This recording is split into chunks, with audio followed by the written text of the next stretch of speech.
Kebajikan. Salam kerukunan. Yang terhormat Dewan Juri Perlombaan Pidato Guru, Bapak Ibu, Kepala Sekolah, dan rekan-rekan guru semua, saudara-saudariku yang terkasih.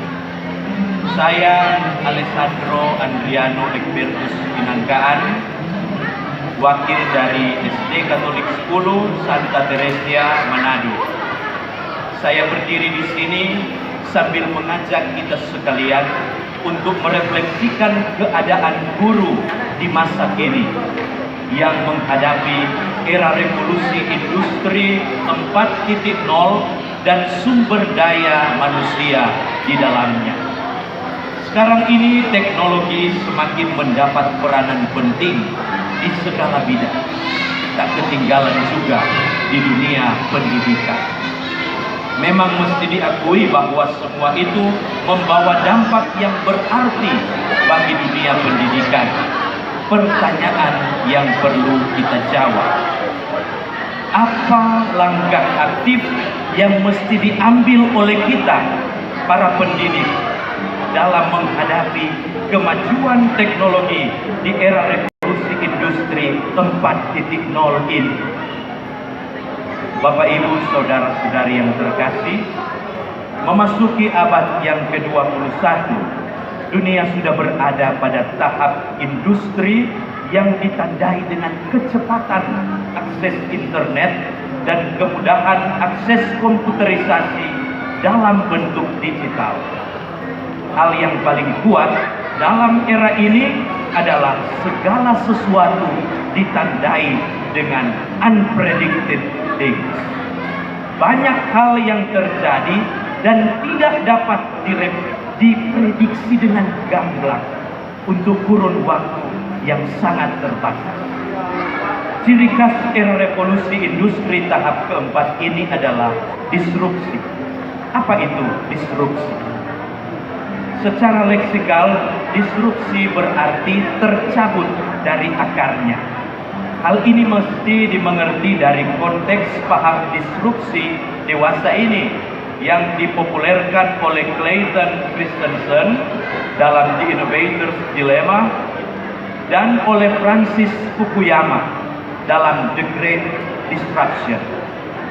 Fukuyama memandang segi negatif perkembangan teknologi dan informasi. Ada banyak fenomena merosotnya kualitas moral yang berkembang di tengah masyarakat informasi, seperti terguncangnya hubungan kekerabatan dan kekeluargaan, semakin bertambahnya unwanted children, dan semakin tingginya angka kejahatan. Menurut saya kita juga menjumpai hal-hal ini di tengah kehidupan para peserta didik kita sekarang. Fukuyama membuktikan bahwa masyarakat zaman ini cenderung dikondisikan oleh kekuatan teknologi dan informasi yang sangat kuat. Dan ini mengarah pada pengutamaan nilai-nilai demokratis, yakni kebebasan, freedom, dan kesetaraan, equality. Persoalan ini mengguncang nilai-nilai bersama dan membawa gangguan yang besar, the great disruption, bagi tatanan hidup sosial. Berbeda dengan Fukuyama, Christensen memahami disrupsi dari perspektif industri, bisnis, dan keuangan. Nah, Christensen menafsirkan disrupsi sebagai inovasi yang menguntungkan. Hal ini membawa konsekuensi dalam proses pengambilan keputusan dan penjagaan sumber daya yang ketat untuk memondisikan perusahaan ataupun institusi yang mapan, yang disebutnya sebagai incumbent, untuk menolak kebaruan dan teknologi masa kini. Renald Kasali memberi contoh yang sangat praktis bagaimana para operator taksi konvensional mengalami nasib buruk setelah munculnya taksi online. Di sini para pendatang baru memanfaatkan inovasi teknologi untuk menciptakan produk dan pasar baru.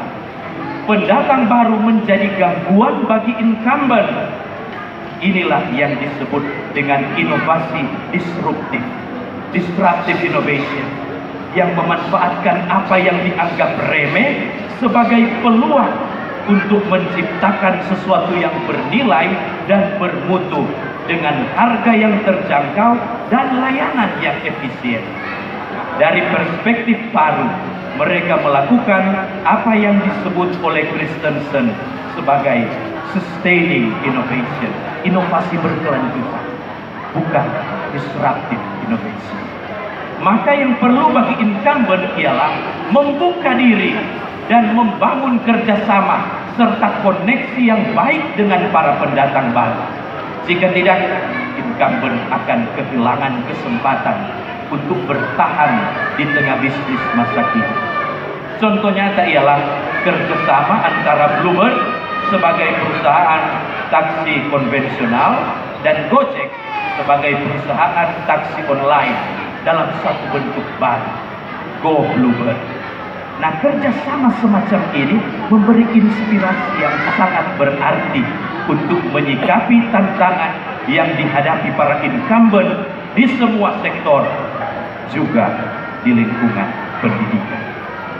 Bapak, Ibu, saudara-saudari terkasih, langkah strategis apa yang perlu diambil oleh para peserta didik, terutama kita pendidik di balik itu, menyikapi berbagai isu, tantangan, dan peluang yang diciptakan oleh teknologi disruptif di era revolusi industri 4.0.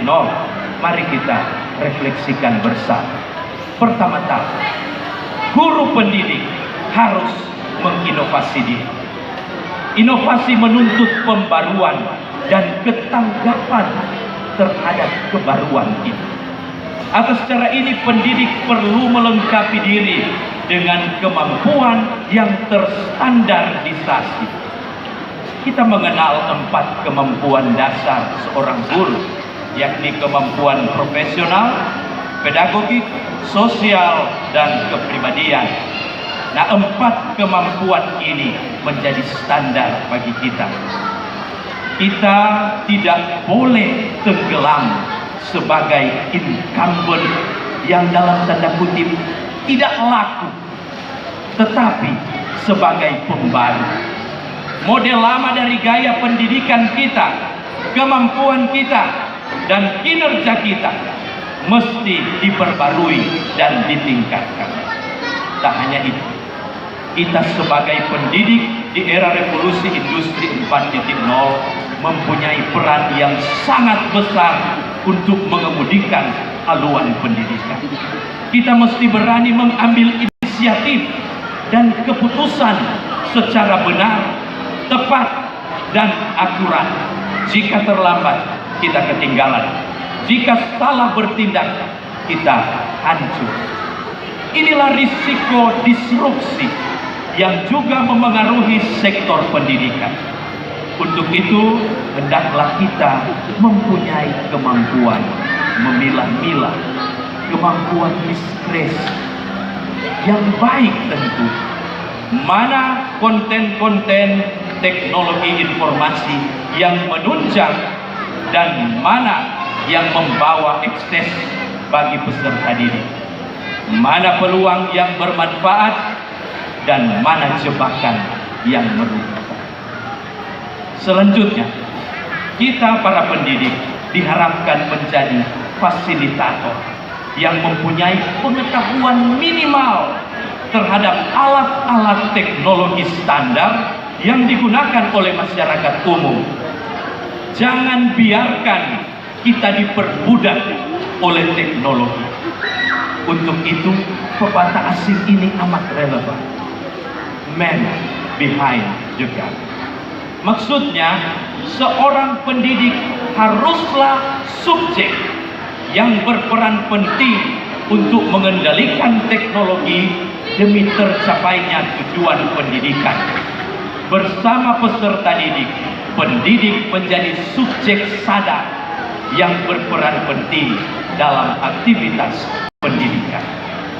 Langkah penting yang lain adalah pendidik mesti mengembangkan kemampuan untuk bekerja sama dalam tim. Era revolusi industri 4.0 membawa berbagai situasi di mana guru ditempatkan juga di dalam dunia virtual. Mulai tercipta tim virtual baik pada level peserta didik maupun pendidik, entah dalam Facebook, Instagram, WhatsApp, grup, Google Class Application, dan banyak sarana lain. Sambil menyadari isu-isu moral, politik, dan sosial, pendidik mesti membangun jejaring yang kuat dalam satu tim pendidik, baik dalam organisasi real maupun virtual, namun secara proporsional. Membangun kerjasama tim dapat mengatasi dan mencegah kecenderungan individualisme yang hidup di era ini. Terakhir dan terpenting, penguatan pendidikan karakter. Hantaman arus disrupsi perlu dibentengi dengan dasar moralitas yang kokoh. Benteng ini harus dibangun oleh kita, para pendidik. Kita harus menjadi pilar yang menunjukkan teladan bagi para peserta didik di dunia yang dipenuhi berbagai tantangan moral. Banyak problem yang perlu didiskusikan dan diteliti secara lebih mendalam lagi perihal kasus-kasus konkret yang menunjukkan bahwa pendidik kurang mampu mengaplikasikan karakter moral yang baik dalam menjadi pendamping dan pengarah pendidikan. Tampaknya saat ini bukan saat untuk mendiskusikannya, lebih tepat bagi kita untuk merenungkan keberadaan kita. Dan kita bertanya, quo vadis, mau kemanakah arah pendidikan Indonesia di tangan kita? Bapak Ibu saudara-saudari yang terkasih, tuntutan zaman ini sangat padat dan menantang kita.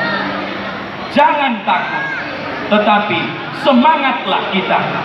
Hendaklah kita tidak kalah dengan anak-anak kita dalam menguasai teknologi, melainkan mesti kitalah yang membimbing mereka pada kebenaran hidup dibantu dengan teknologi.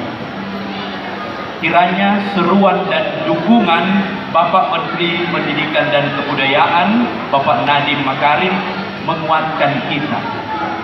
Mari kita jadi pembaru yang terus membarui diri.